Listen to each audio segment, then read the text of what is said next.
Now on Denver 7 News at 4, a social worker is taken to court after making reportedly false abuse claims about a city council member. This case has exploded into something much bigger than what happened to me. How the case has opened the door to investigating Arapahoe County's DHS office. This tiny device that dissolves inside your body may be the future for managing pain. How it could work as an alternative to opioids. And house flipping is the highest it's been in more than 2 decades. What to watch out for with these homes after they're flipped and back on the market. Plus, have you ever considered rejuggling your career? Well, this Denver man literally did, so he could be his own boss and make everyone's commute a little more entertaining.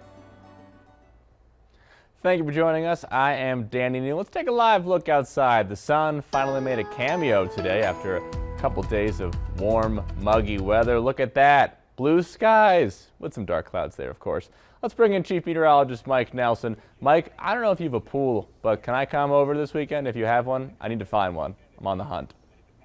Yeah, anytime afternoon we'll likely be there. Wear your sunscreen. Yes, sir. It's going to be really needed because, Danny, these temperatures are cool in comparison to what's coming our way for the weekend. As a matter of fact, we're going to be seeing readings climbing up closer to 100 degrees tomorrow and Sunday. And for that reason, there is a heat advisory in effect for all of northeastern Colorado.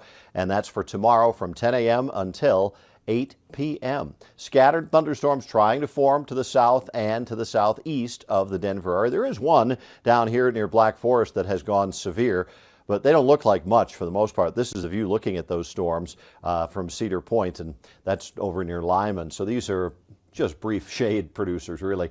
Heat advisory in effect for tomorrow. Highs 98 to 103 degrees this weekend, dry through Sunday, but then it'll turn cooler with some storms early next week. Your full 7-day coming up in about 15 minutes. Thank you, Mike. Well, shock from world leaders tonight after former Japanese Prime Minister Shinzo Abe was assassinated overnight. The attack happened in broad daylight in western Japan, where Abe was campaigning ahead of Sunday's parliamentary elections. A 41-year-old gunman was arrested and has confessed to the shooting. At 67 years old, Abe was Japan's longest-serving prime minister. President Biden signed an executive order today aimed at protecting access to reproductive health care. The measure calls for more patient privacy protections and better access to accurate information. It also calls for promoting patient safety and security at reproductive health facilities, along with expanding access to birth control. The practice of medicine should not, emphasize, should not be frozen in the 19th century. Now, the White House says the executive order doesn't have the ability to protect abortion access nationwide. It would take a measure that's approved by Congress to restore the federal rights that were covered under Roe v. Wade. Lawmakers are also launching an investigation into 5 health tracking apps. They're requesting information on how the companies collect and sell personal data related to reproductive health. Now, this comes amid growing concern that law enforcement in some states could use the information to criminalize people for looking for abortion care, along with those who provide it. The companies have until July 21st to respond.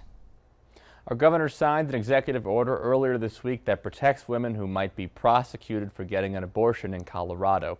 The executive order protects Colorado workers from facing any disciplinary action for providing reproductive health care, including abortions. It also makes clear the state will not cooperate with any criminal or civil cases in other states for women seeking abortions here in Colorado unless there is a court order. The governor also signed the Reproductive Health Equity Act earlier this year to codify abortion in our state statute.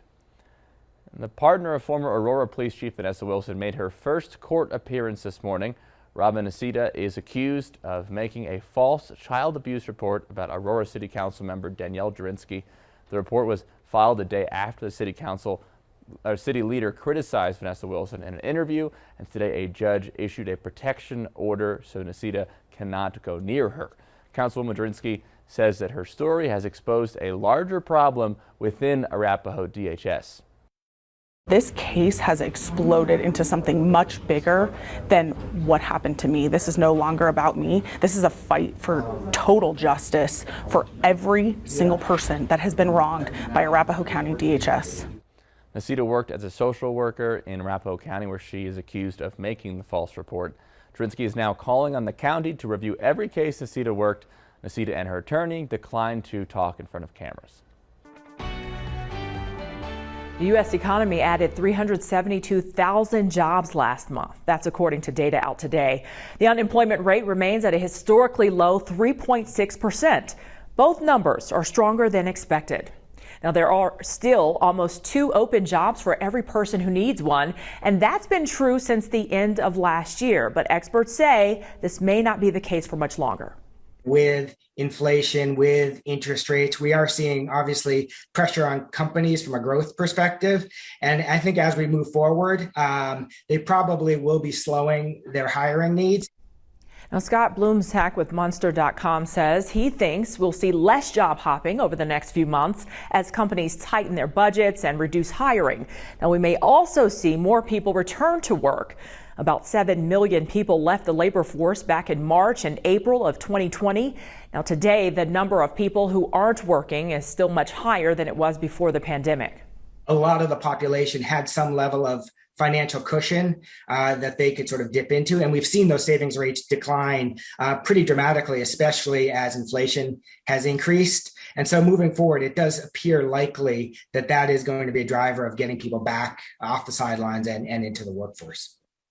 Retail is one industry that's reducing hiring. The number of job posts are up from a year ago, but they're slowing down, according to one job site. Stores are dealing with people reducing their shopping and surging labor costs.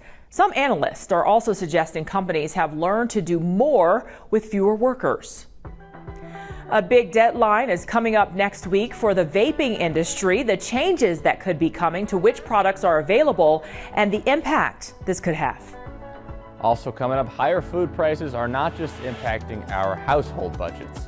How food banks are staying stocked to help our neighbors in need. Next.